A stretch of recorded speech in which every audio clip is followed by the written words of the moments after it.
Nahaharap sa reklamong illegal discharge of firearms at alarm scandal ng ang isang pulis sa Quezon City matapos niyang magpaputok ng baril nitong holiday season kahit pa ipinagbabawal ito. Sa Quezon City Police District, opisyal nang tinanggal kanina ang tape sa mga baril ng mga pulis. May nusugaw si Salima Refran. Salima? Kara, pinangunahan nga ni QCPD District Director Police Senior Superintendent Joel Pagdilao ang untaping ng mga baril ng mga pulis dito sa Camp Karingal.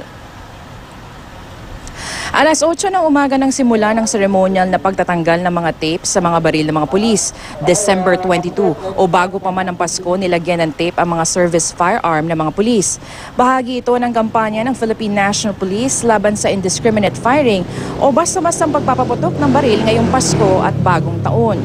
Sa pinakahuling tala ng Oplan Ligtas Paskuhan 2014, mula noong December 16 hanggang kaninang umaga, may na-record na ang PNP na 45 incidents ng ligaw na bala sa buong bansa. Isa ang patay habang 30 ang nasugatan dahil sa stray bullets. 18 naman ang insidente ng illegal discharge of firearms. 12 ang naaresto. 4 sa kanila mga pulis, 4 mga security guard, habang 4 din ang sibilyan. Dito nga sa QCPD, isang pulis ang nahaharap sa reklamong illegal discharge of firearms at alarm scandal dahil sa pagpapaputok ng kanyang service firearm. Problema raw sa pamilya ang naging mitsa ng pagpapaputok ng baril ni PO2 Romel Mitra mula sa Station 6 o Batasan Police. Nasa admin holding office na ng QCPD ang pulis. Hindi natin malaman kung bakit pa kailangan magpaputok sa mga oras na yun. Yung mga kasama niya, mga kaibigan niya. Very disappointing but we have to face the consequences.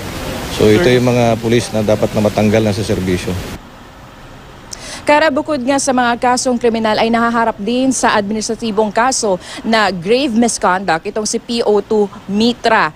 Dismissal o pagkakasibak sa serbisyo ang parusa dito. Kara? Maraming salamat, Salima Refran.